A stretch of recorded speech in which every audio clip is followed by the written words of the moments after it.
Good morning. If you are in the Sponsor Strategic Plan workshop, you're at the right room. Gotta always make sure. And I want to introduce you to your hosts.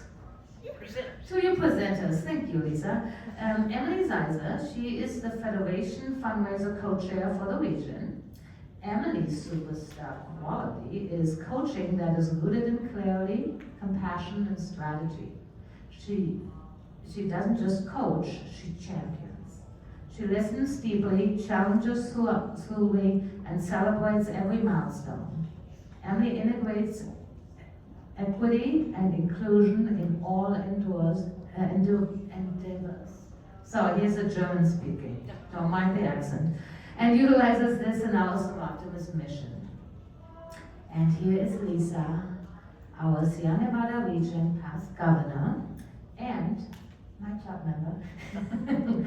Lisa's superstar qualities: developing future leaders by building organizational bench strength, which is supporting a system of leadership succession in which talent is identified and groomed for future roles. She uses her special quality to identify, encourage, and mentor members at the club, district, Sierra Nevada region, and SIA levels to ensure Soroptimist sustainability. Thank you, both of you.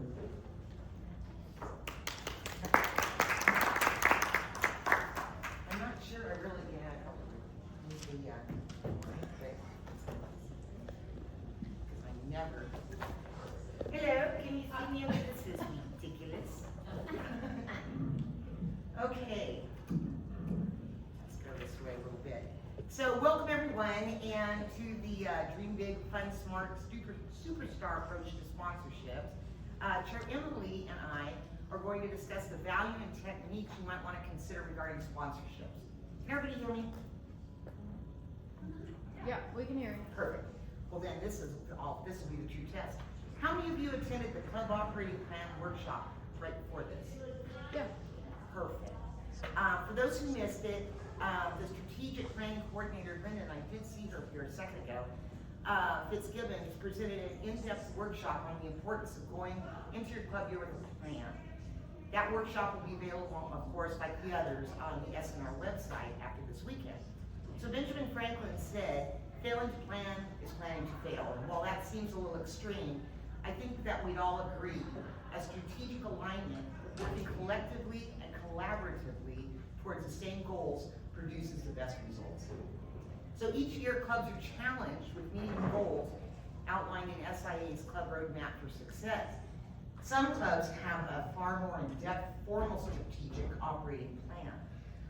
But all clubs ask themselves, how the heck are we going to pay for all this stuff that we want to do? Slide. So I'm starting this out today knowing that your club's operating plan is aligned with our SIA unified message of conducting meaningful actions that support our mission. So that makes it easier to take these first steps because you've been working on this mission and vision and all of the things we've been doing this weekend. As you're planning your club fundraisers going into this club year, and you've decided what you're going to host to support your dream programs and projects throughout the year, you ask yourself, how can we infuse some extra revenue into the things that we do? So a little example, in year 2000, I was a marketing director for a 5-station radio cluster, 2 languages. And I was the marketing director in Clear Channel Communications spots, and they were the largest in the United States, so they were real cutting edge at that time. And they gave me the additional title of Alternative Revenue Director. And so in those days, nobody really knew what that was. In radio, I know you know this, but in radio, they make their money selling ads, which is airtime. 30-minute ads, selling ads, they sell airtime. So Clear Channel rightfully understood that there was value to our brand and that we needed to get creative in finding revenue or money that did not use airtime. So as many of you know about radio, there are only so many minutes in a day, 1,440 to be exact. And sometimes you just in case, because I know you all do that. sometimes they just plain sell out of airtime. So sponsorships included things like purchasing hand fans that were branded by the sponsor, branded by the station. We're already gonna go to this big outdoor event, and so we get money, and then they're also paying for swag that we get to hand out. At that station, one of the stations, the country stations, needed a new vehicle. So the local Ford dealership provided the biggest, meanest, nastiest truck, diesel, blah, blah, blah, blah, blah. This is in 2000. And we branded it for them, and then we gave it the name of the Whitmire Ford rig, so that we weren't using any extra airtime with it, but that their name, because we're gonna promote that we're going somewhere in it, but their name was all over the vehicle, and it was we called it that every time we mentioned it, so that they got some value out of it. And then one more kind of fun one was, PG&E had come to us once, and they had, this was definitely pre-campfire, and they had some discretionary funds, and there was a message they wanted to deliver, I don't remember what it was. And we said, well, rather than buy this airtime, we had them buy these branded sunscreen packets. So their brand was on it, our brand was on it, and we're out at these big events, and we're handing out, gave us some swag that we could hand out. So there are a lot of ways that you can make some money that are non-traditional to the things that you already are doing. It's adding on to the stuff you're doing, not adding something new. You know? So if you have the same sort of event year after year after year, and it's successful, now's the time to kind of think, what could we do that will infuse just a little bit more money in it into the event, revenue at the end of the day, but not create a whole lot of extra work, because that, you know, we're already stretched thin on these fundraisers. So now what I'm gonna do, and get you really thinking about sponsorships and how to get there, is turn this over to my dear friend and our region co-chair for fundraising, Emily, and she's gonna give you the tips. All right, so question for you all, why do sponsorships matter? What do you think? Funds. Funds. It alleviates the cost. Yeah. Get some money. That's important. So, yes, it diversifies your funding sources. It also boosts your visibility and credibility when your name is out there in a variety of ways, in creative ways. It also helps build long-term partnerships. So these partnerships can be continuing sponsors for your events year over year. It also expands your audience and your impact when you work with sponsors who help get your name out there and you help get their name out there. So it's a symbiotic relationship.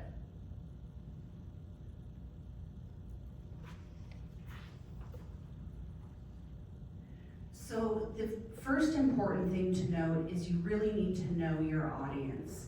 So you want to match your sponsors to your audience and your mission. So corporate sponsors want access to the right people, so you really need to know yours. You need to know who you're trying to market towards, who your event is really trying to focus on. So define your event's demographics, values, and goals. Then target sponsors whose customers overlap with those demographics.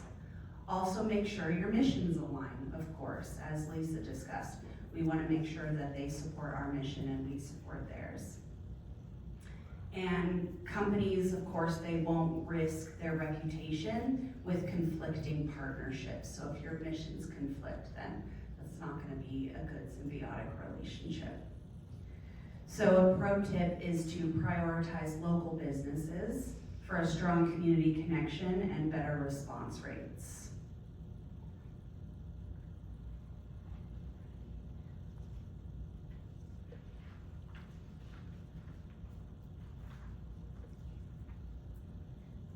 And it really all starts with relationships. So use your inner circle when you are looking for sponsors. So look to your board members, your personal contacts, and your current supporters first. People already connected to your cause are more likely to open doors, refer businesses, or even advocate on your behalf inside of a company.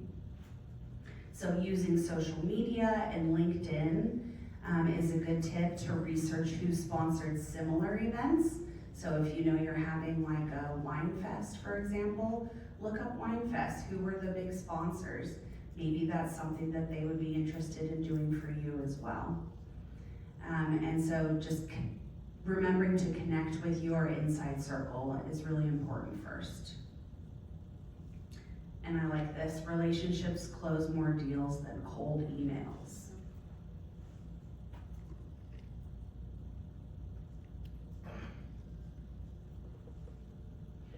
All right, so the next important tip is to tell your story and lead with impact. So sponsors really invest in the impact that you make in the community. So build a compelling narrative that connects emotionally and showcases real world outcomes. Make sure you include testimonials, success stories, and concise infographics that they can share across platforms. So give them things that they can take and share out to their own employees and their own stakeholders. And this is a quote from the Forbes Nonprofit Council. Show your impact in a shareable format companies can use on social media or annual reports. So having something that they can take back with them is really helpful.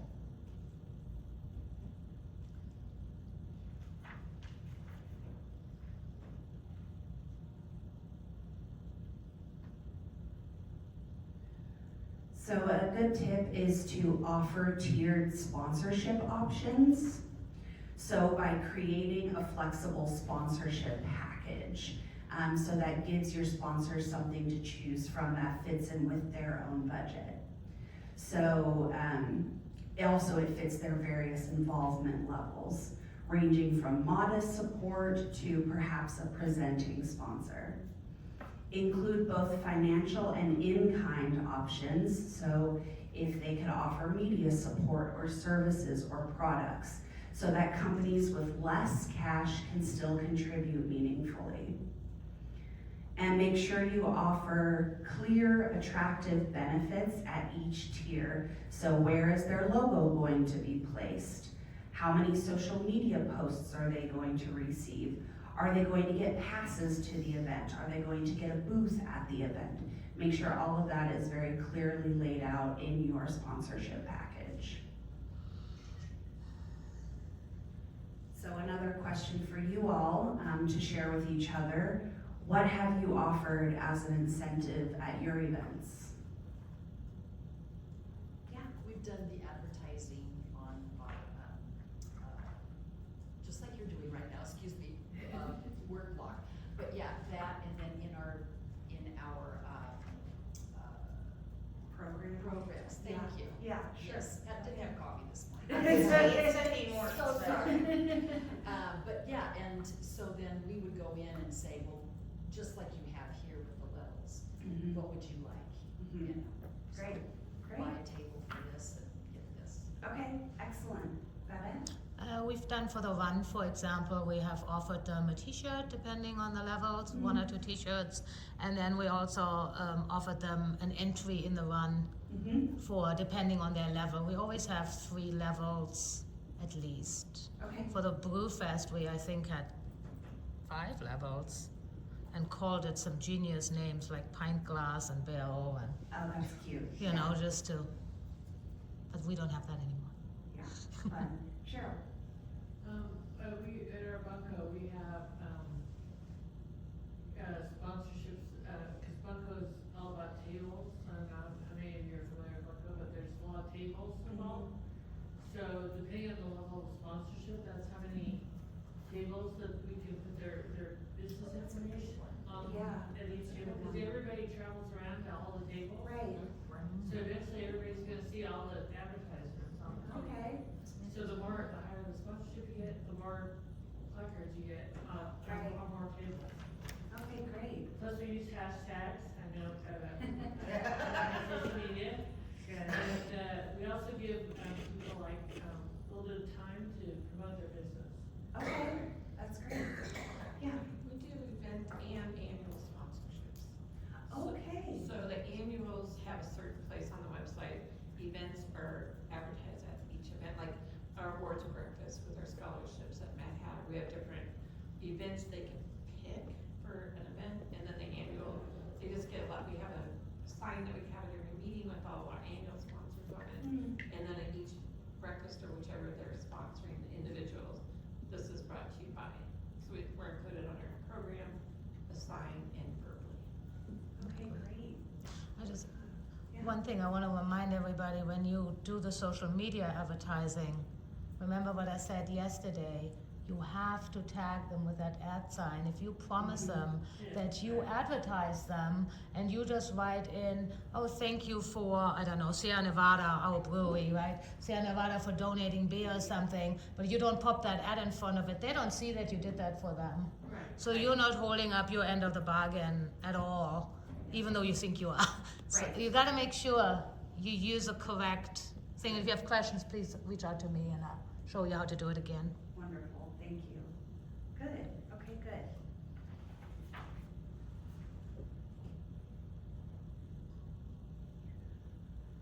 All right, so next is crafting the perfect pitch. So you want to make sure that you have a killer proposal that you're sending out to your potential sponsors. So package your pitch with a professional cover letter, event overview, target audience, sponsorship levels, and mutual benefits. So personalize the letter and keep your tone clear, respectful, and confident. Then follow up with a branded, easy-to-use sign-up form and a contract to formalize the deal. And the important point is be professional, specific, and benefit-driven. Making that clear return on investment for them is really important.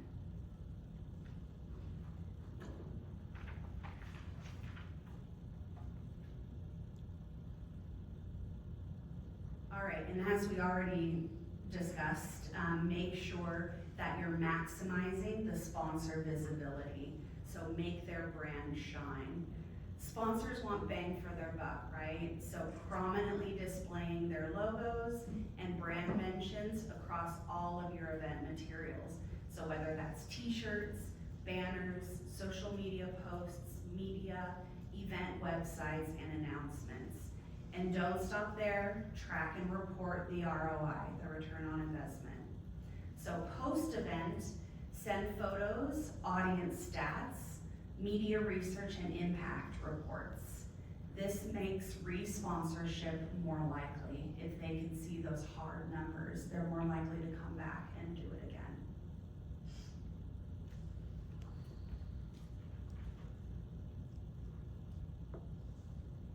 And now I'm gonna turn it back over to Lisa. Here we go.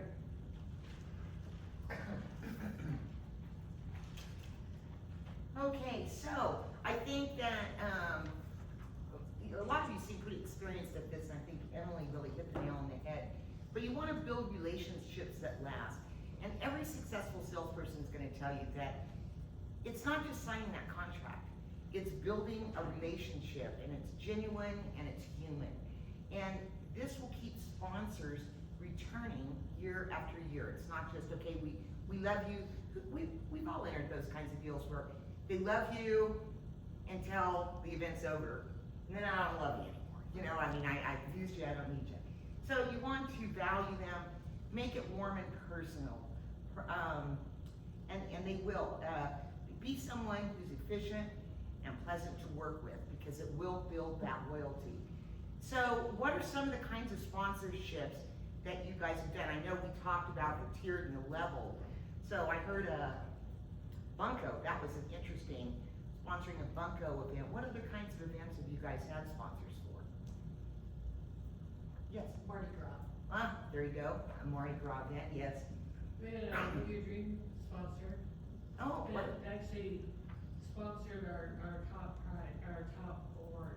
Oh, And then we gave them time to talk about, we gave them the podium to talk about their company. Oh, that's nice. During our awards ceremony. Well, that's very nice. Slide, please.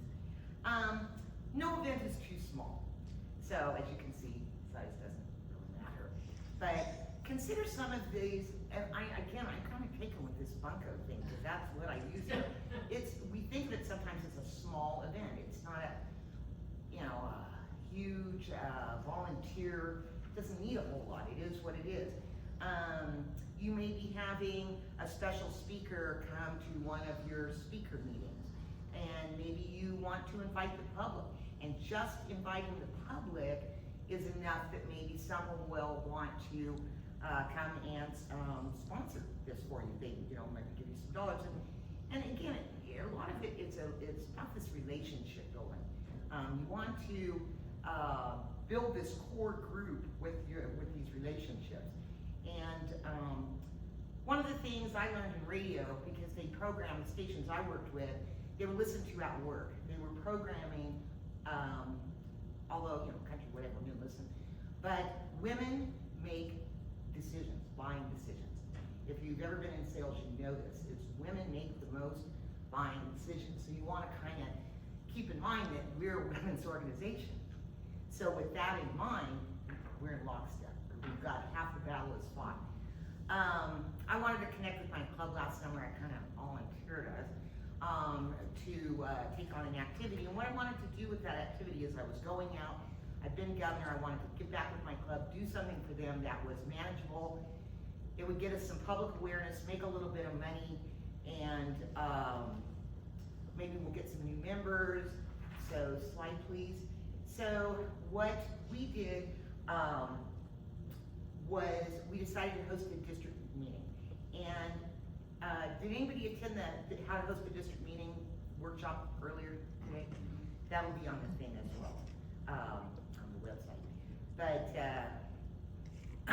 so we wanted to incorporate sponsorships and a public awareness opportunity with 3 big goals in conjunction to making this a great district meeting for everybody attending.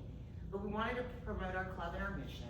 We wanted to reach out to these new sponsors, and that would be from this untapped downtown business owners that we had in our town, which is Chico, pretty small. And number 3, promote, we had an upcoming fundraiser, and then we were gonna have and also promote, we were going to introduce a brand new, hopefully major fundraiser in the spring. So those were kind of our goals going into it. We had a lot of goals with this one little event. And we were capitalizing on the fact that this was, and this is from our impact report, so I'm gonna kind of, because it cuts to the chase. And it says, capitalizing on the fall district meeting attendees, this Park Once and Walk event was held entirely downtown, showcasing mostly women-owned businesses who needed foot traffic. And these underutilized downtown merchants proved perfect for attracting new member donors and creating sponsorship awareness. And these merchants were asked to support our region's fall district meeting by donating raffle prizes, cash, or a Soroptimist discount to our fall district meeting attendees. In exchange, they were placed on an exclusively, we call it a curated map, in a brochure. And in this brochure, we took a photo of the owner of the business, and either our district director was there receiving the prize, or one of our club members wearing our Soropta flare and receiving that prize or gift or the money or the check or whatever it was. And we would again get this on social media and get it out there, get it out there, get it out there. It also promoted, like I say, this upcoming fundraiser.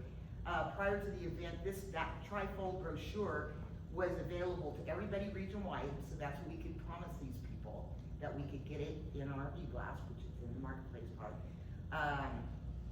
We encouraged, because there are 2 clubs in our town, but we encouraged everyone, whether you were attending the fall district meeting or not, to go downtown, get these discounts, but wear your Soropta wear so that they know that Soroptimists were driven into their store, that there was value to their sponsorship.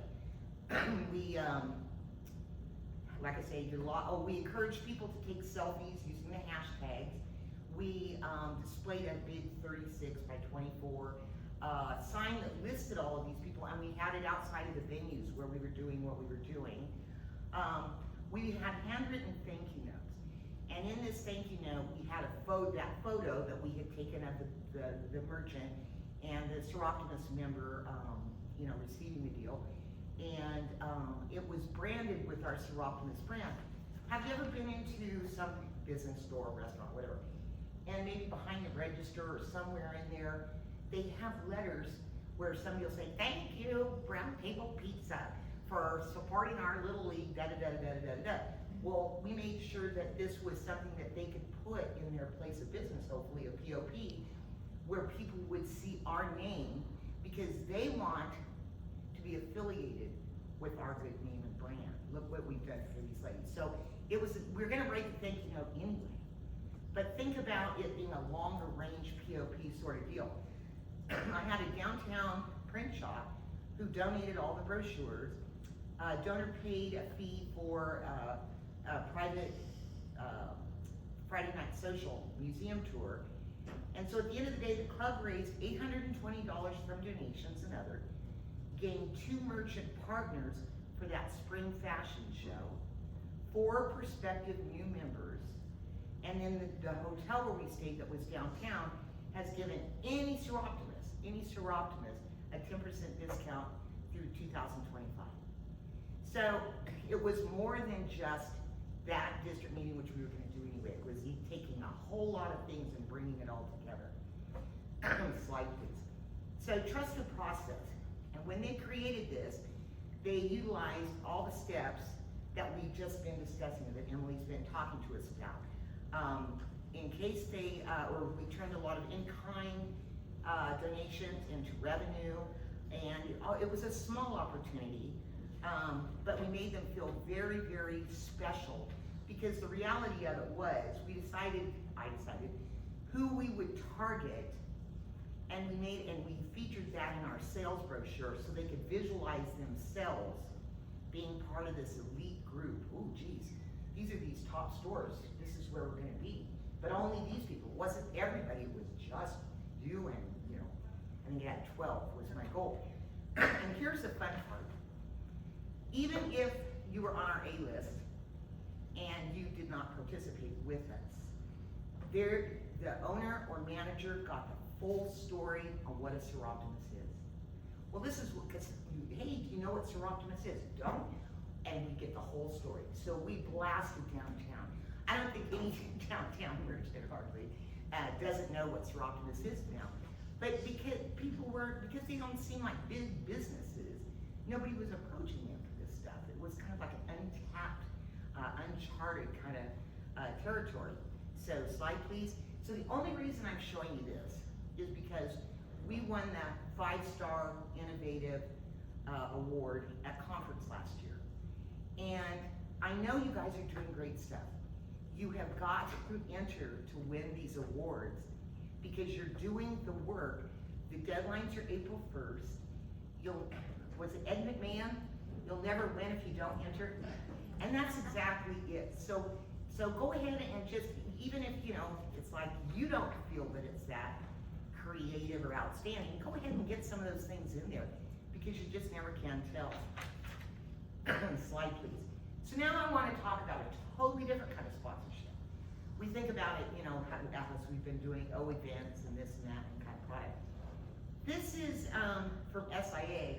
These are a little dated. This is 2018, and I'll bring you up to speed a little bit in a minute, but I had asked him, do you have anything newer than 2018? And so I'll show you what they sort of have. But this is a corporate engagement opportunity, and they call it a CEO. They called it a CEO. And so businesses are concerned with meeting goals, satisfying customers, and being good corporate citizens. So by supporting Soroptimist through a corporate engagement opportunity, businesses can demonstrate that they're an active part of the community and that they care. And so partnering with Soroptimist is a commitment to making a difference for their customers, their employees, and the community. So, you know, partnering with us using our brand does have a lot of value. And I always like to think for a moment of, was my one I like to use, Subaru. Any of you guys have a Subaru? No, okay. But when I was preparing this, their key partnerships were ASPCA. And we've all seen their pet adoption, that's their thing, is ASPCA pet adoption. But they call their ad campaign Dog Approved. And we've all seen it, they're adorable. They're into the National Park Foundation, because that's kind of a lifestyle sort of car. The people who have Subarus, they like that, so you could see that tie there. And they do Habitat for Humanity, because the company supports these housing initiatives and building, because it gets their employees out doing hands-on activities. So that's a common hands-on activity that they can do as a big company in all different communities. As I was preparing this, and I had already gotten this all written up, I just stopped in my tracks. I saw a new TV ad for them the other night, and it said, it's always a good time to learn. And we're, of course, Soroptimist, education, that's us.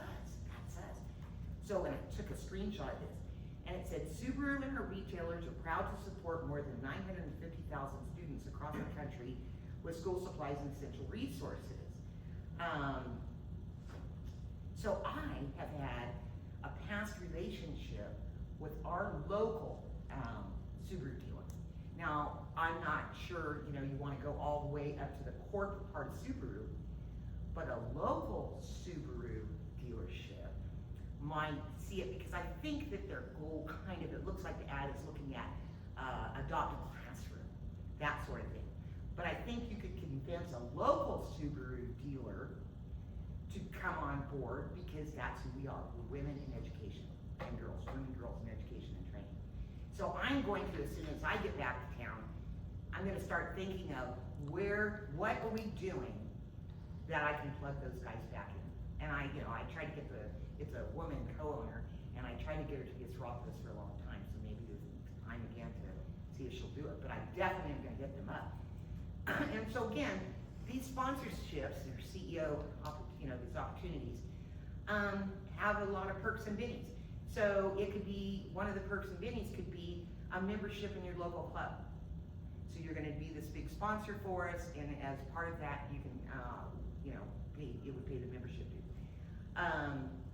They're gonna receive awareness for the company and networking opportunities through association with our club and helping women and girls.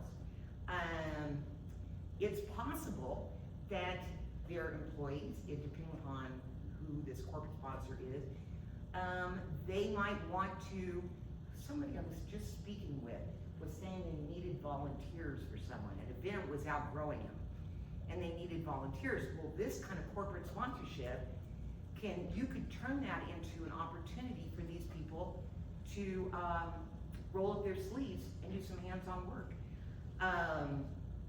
And sometimes a company will come on board as a corporate sponsor for your club because it's morale building for their employees.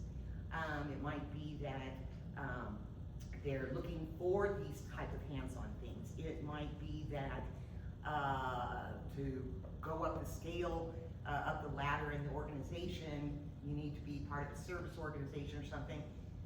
We're perfect for women. We're honorable people, and we have a good mission and cause.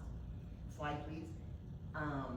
So all of these handouts, don't recreate the wheel. And this is not plagiarizing. Go ahead and use this stuff. They're great things, and I've attached them, so you'll be able to access them online and make them, personalize them, and make them your own. And it's just kind of to get the ball rolling. But from the CEO packet, it's a sample agreement, a fabulous guide for clubs that is an overview of all of this, a sample press release, a sample intro letter, a Soroptimist FAQ, and a sample thank you, and then some benefits. What will those benefits be? I'll give you a starting point for that. slide, please. So what SIA has now, is the most current thing that's sort of like this, is, called Partnership with a Purpose.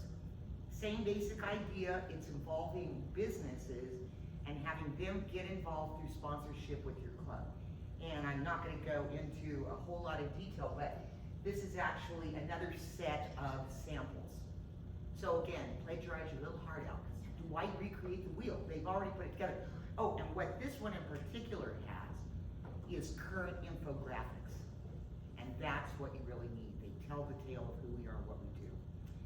Slide, please. So the next thing, one on a lower level, so you like to say, well, my club's so tiny, blah, blah, blah, blah, blah. This is from a club's website. And so when you go to their website and at the menu bar, one of the things it straight up lists is, and you can see it in blue up there, is business or corporate memberships. This isn't a particularly, this is my club, it's not particularly large, it's a pretty small club, but when you get to that website and you click on that, it lands you on a page that has a whole lot of the reasons why one would become a Soroptimist and benefits being a Soroptimist, and it lists individual membership, but it lists also corporate and business memberships. And so what they have, it's utilizing some of these things that we've just been talking about, and it's a $500 a year commitment, and it goes on to outline in this what these benefits are. Serve as a mentor by promoting and selling the programs and activities that support our mission to your customers and contacts. If time allows, attend monthly meetings and volunteer at fundraisers and or serve on committees. Benefits are corporate business membership provides business recognition with a logo link on the website, company name, and link in our monthly e-newsletter, assigned events we host, and assigned for you to display at your business. You may also assign a person from your organization as a member. So this kind of win-win. You're getting a member who's bringing back our ideas to the company. You've got somebody there. And again, smaller businesses can do this. This is not a hefty, $500 is not a hefty investment. And your clubs just could all land somewhere between the big corporate one and this. Slide, please. So, a successful sponsorship strategy is equal parts preparation, storytelling, targeting, and follow through. This goal isn't just to get one big check, like we said, it's to build lasting, value-driven partnerships where both your Soroptimists and your sponsors grow together. My rule of thumb has always been, since day one, is you have the things that we've talked about, and Babette was saying, about this hashtag, make sure you know, have them tagged so they see it. What I have always done is promise a certain amount of things and provide at least one extra. Always have one extra. And that just makes all the difference in that you've not only done what you needed to do, but you've got that one extra thing. So, are there any questions at this point? And I think we're probably running a little early, aren't we? Or how are we doing? Time for questions. Tell us some more about your sponsorships, and we can go slide in. These are the resources that will be on the website with time. So I heard about the Bunko. What's someone's best sponsorships they have that we haven't heard about yet today? That's a good one. How about you? I'm just really proud of what we did. We had to pivot during COVID because our big fundraiser was a 500-person at Harrison Lake Tahoe, 500-person dinner, elegant evening. And all of a sudden, nobody wants to go meet in person. So you still need, let's say, our budget every year, we want $70,000 for fundraising. So what are we gonna do? And so we came up as a club with the sponsorship levels. We have 1,000 and 750, and you get different things with the different levels. And but I love the new ideas that you're giving into that, like, because they already come, we invite them to if they're sponsoring a meeting, a special meeting, we invite them and they can talk. But you're giving me more. We have to snazz it up a little. But we made $12,500 last year in sponsorships, which it's not huge, but that's 10 scholarships. I mean, it works out, so I love all the new ideas that I can take back. Yes, yes. You guys do some pretty snazzy stuff. One of the things that I loved, I came down and I just thought it was more than a money thing, it was a goodwill sort of deal. What was that called where we all ate and drank at a restaurant? Gather for Good. Gather for good. Gather for Good. I can talk about Tell about that. That Yeah. is so easy. And it's very, very easy. So what we did is we partnered with a few different businesses. So one, for example, was a restaurant in Davis called Sophia's. And they gave a certain percentage of their sales in one night to our club. Or was it? No, it was just the one night, yeah. Yeah, But it's, So- yeah. So we also turned it into a social. So we got a bunch of our club members together and you didn't have to mention Soroptimist, it was just a flat percentage. And then we also did one with a dance instructor. And so for like $10, you could take this dance class and that was a lot of fun. What was another place? we did it at Woodstock's once. Woodstocks, Yeah, yeah. there's different, what's nice about Gather for Good is it's a social, so we get together and that's always fun. And we're wearing our shirts and people are asking us about Soroptimist, so that's great for public awareness. And then we get, it's just an easy way to get some money. Just nice passive fundraising. Yeah, Yeah. so, when we originally did it, we're in the same club, we're in SI Davis. When we originally did it, we were doing it during Women's History Month in March and trying to do it once a week. But we're looking to pivot to possibly like doing once every month or once every 2 months throughout the year instead, just so it's not like we're getting together every Wednesday for a social and it gets to be kind of a lot. So, hopefully that's the direction we're gonna move in with it.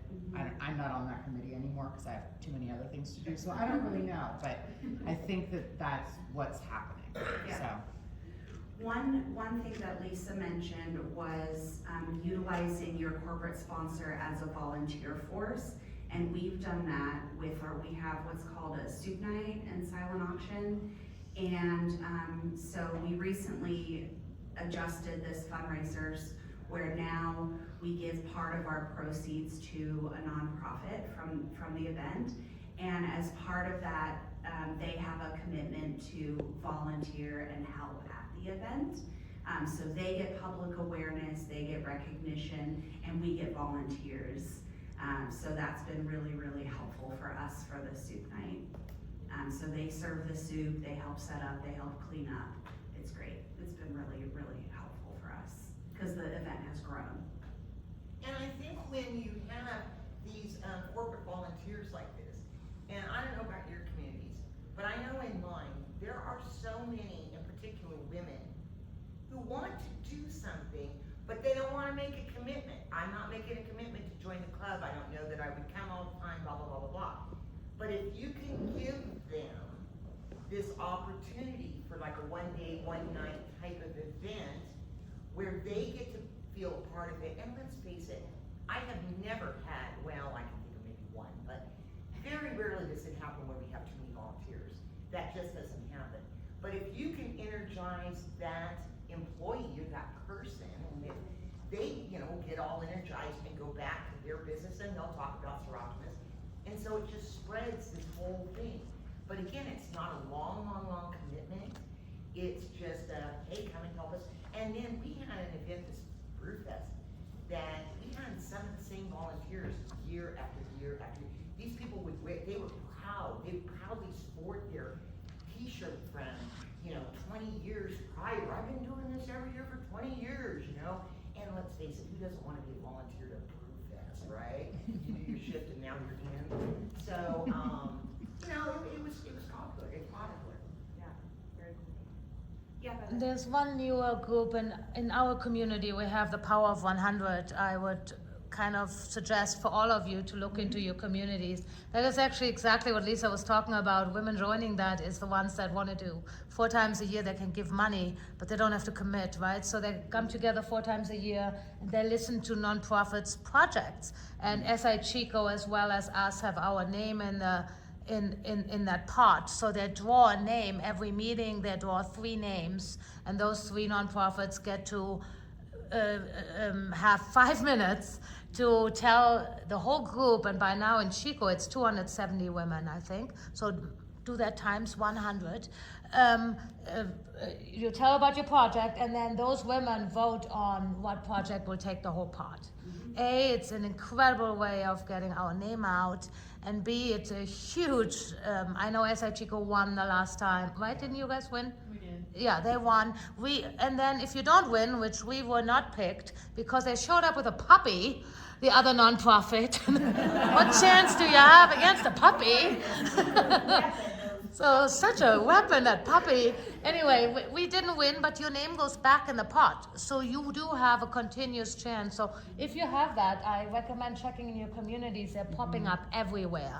Yeah, YOLO counties is called 100 Plus Women Who Care. Yeah, something like that is incredible. And we presented. Yes. It's so powerful. It's incredible. Yeah.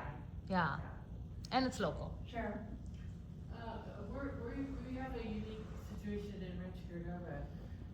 Our chamber, hosts a monthly women's business roundtable, and it's all women business owners or, people that are women that are the general managers of a business. And they come, they talk, mainly small business, a lot of small sole proprietorships, but, they come for ideas, like how do I market my business, or how do I handle payroll, or, just whatever their issue is. Or how do I start a social media campaign, or whatever. And we all brainstorm together, we come up with ideas for the business owner that is asking the question. So we had that resource, and I go to that every month, and we have gotten a lot of new members from that. That's great. But we also use that as a way to say, hey, we're having Bunko, and we'd like table sponsors, and we get a lot of small businesses that like to sponsor us. But obviously, when they're a small business, they don't have the $5,000 budget. So with our Bunko sponsorship, we have our tiers are kind of low end cost wise, so we're accessible to a small business. But we had like 10 tables of Bunko last year. We had 50 people come, and every table had a sponsor on it, but we only made like $750 because our tiers were so low, so we could make it accessible. Yeah. How do you navigate that if you find a bigger company without alienating? The bigger company, they get all the bennies, because you're such a small company, you can't afford it. You only get the lower end bennies. Yeah, that's hard. I mean, you can't. How do you balance that? That's a hard one, and that's in a way, sometimes if it works, in kind, because, we, for that district meeting, I set it really low. I wanted the prizes, really, is what I wanted. Yeah. And I wanted the relationships. I definitely wanted relationships, and I definitely wanted to test I don't know about your downtowns, but these businesses, there's a lot of boutiques and things like that, and those tend to be women owned. And these are people that I think would benefit. We're an evening club. Jamie is president of the Chico Club that meets in the day. I was in it for 20 plus years, past president, but we're an evening club, so they can't get around me by saying, but I work. Yeah. Because when I joined Bidwell Rancho in 2016, I don't know, and I'm gonna throw out the number one person was not actively working at that time. Whereas I had come from SI Chico, which was a hugely large club, and a significant amount of those ladies were retired. This was their life, this was their social part of it. And then I came to this smaller club where 5:30, get there from your business clothes, get a cocktail, say your piece to your friends, get all your yappy yap out, 6 o'clock, sit down, we're gonna get this work done, 7 o'clock, we're out of there, home by 7:30. So it's just different things, you know, but I had that goal of trying to just get a whole lot of things going with this. And it did build a really fun relationship, I have to say. I met a lot of interesting ladies. And I think you've all done this. You're out calling on these people, and I called on this one store, and the employee was an older lady working at a clothing store, and she said, Soroptimist. She said, well, I got an award from Soroptimist. And she was from far northern California, Siskiyou County. And she had gotten in those days, it was the Women's Opportunity Award, or Woman of Distinction, I'm sorry, I take it back, Woman of Distinction. She was an educator. And so she was on and on and on and on about how much that had meant to her, and to have a Soroptimist here in the store, and I'll make sure I let the owner know, and that, you know, but it's funny when you stumble into these places and people will say, oh, my son, or, you know, my daughter, my granddaughter, my daughter-in-law, my mother, somebody has received a Soroptimist award. So it just happens, you just find these people. Yeah. So I just came up with 2 good ideas listening to everybody here. Well, more than 2, I'm sorry. 2 that I can go home like right now and do. So I was looking at your Starbucks cup. I'm like, what about working with a small coffee shop in a town and putting our sticker on the cup? And like, whatever terms you come up with, but 50 cents for every cup sold with the S sticker on it, or what, you know, it's all in relationships. And then also we give speaker gifts of a book. Every speaker signs a book, and we donate to the school library. But then I'm thinking, well, why not a sticker, a book plate saying from Soroptimist International, Tahoe, Sierra, and Vail, or you have the sponsor on that sticker. Yeah. They can buy the books, and then Our they can buy club the has sticker. been out with a book, that book that Dawn found. And so we bought a bunch of these books, and you're absolutely right, we put the plate in it, and they went to these schools and to the library. Let me tell you a little something, you can get these sleeves branded. We did sleeves for the, You can get these sleeves, we've done the trafficking. Interesting, huh? Okay, stickers and sleeves. Yes, The yes. sleeves are easier. Well, the sleeves are already on the camera website. They come from our club originally, and they are on there. And you can, again, copy them and then change all the information you want. All the logos are on there. If you're on the Sierra Nevada Canva as an administrator, you have to send me an email. I'll take you in, and you have access to all the logos, all the colors, all the fonts, and you can change everything to your club. It's pretty easy, and those coffee cup sleeves are super affordable. They are 5,000, I think, for 500. It's very cheap. The cheap is a bad word. Affordable. Affordable. Very, very affordable, very, very affordable, you know. And another branded thing, and I was thinking about this earlier, we did this way back, the goal wasn't to make money, that was not the goal, in fact, I think we paid money, but we, way back, and I don't know, how many of you, remember this, it would have been, I think we did it the first time, maybe 18, 19, somewhere years. But we partnered with Inlow Hospital on a stop trafficking project. And so what we had done was we had these chapsticks made. And embedded in the chapstick was the code with the number for the stop trafficking. And so that when somebody, nurse practitioner or whatever, if somebody would come in and they suspected they may be being trafficked, they would give this person the chapstick, because we know traffickers are gonna shake them down and make sure that nobody gave them a business card with a hotline to call or something like that. But it was embedded in the barcode. And so we were, and you know, chapstick's an easy thing to be able to, you know, say, hey, no, it's just a chapstick, you know. so And- how would that transpire as far as the nurse or somebody would say, okay? Say, oh, you know what? And somehow they might have had this conversation in private and then given them that. I think they were given to everybody.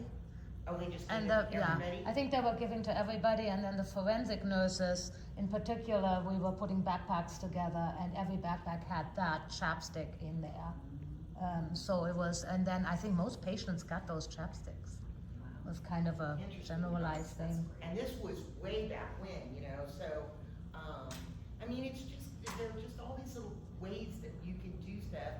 And the hard thing, as we all know from creating a budget, is, you know, you always wanna make expenses high and income low. And with things like this, you just never know, you know, how much we're gonna make. I don't wanna think we're gonna make all this money and then it doesn't happen quite like that. But this infuses some extra dollars and that you really didn't anticipate. Maybe just doing something that you always do, but it just adds a few more dollars to the bottom line on it. Well, what do you think? Good? Highly informative, thank you. Oh, Good. Thank you good, very good. much. Good. So, Thank you. Thank you all so much for coming today. I hope you all are enjoying this. Who, I know, I'm looking around, I know you're a first time attendee, we talked about it. How many other first time attendees do we have? Welcome, welcome. Are you enjoying it? Good. And you don't have to say yes just because I'm a past governor. No, it's very interesting, it's informative, it just is kind of nice to, because I'm new, Uh-huh. like 2-3 years. You And know, this is the my things first that time. you just suggested, like the chapsticks and things like that, wouldn't that help, going towards the accelerator program, counting towards the number that they're trying to reach? The big old accelerator, and remember that, and Cheryl's right here. It's, and what are the it's three components, but name Yes, the three the components. Soroptimist plan, it has to empower, or provide access to education or employment.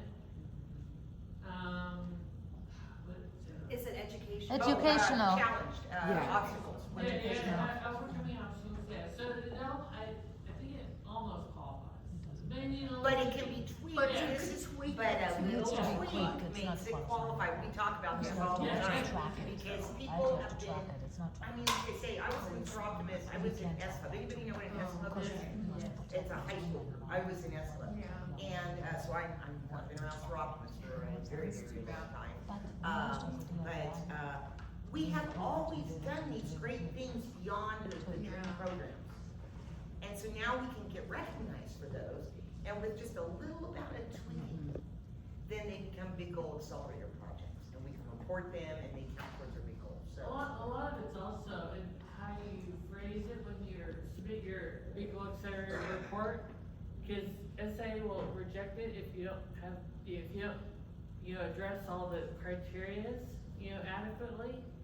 And so then you can appeal it and say, oh, well, but the education aspect is because we're educating, you know, trafficking victims how to get out of their situation or whatever we want to put the barcode. Yes, they And brought so- up the comfort. So you have to make sure you hit all the you know, when you report, you have to show how you've addressed all the criteria. They brought up the example of the Rancho Cordova comfort kits and how you guys did actually tweak it in the end where it did get to count. Excellent. Well, this was fun. Yeah. Thank Thank you you.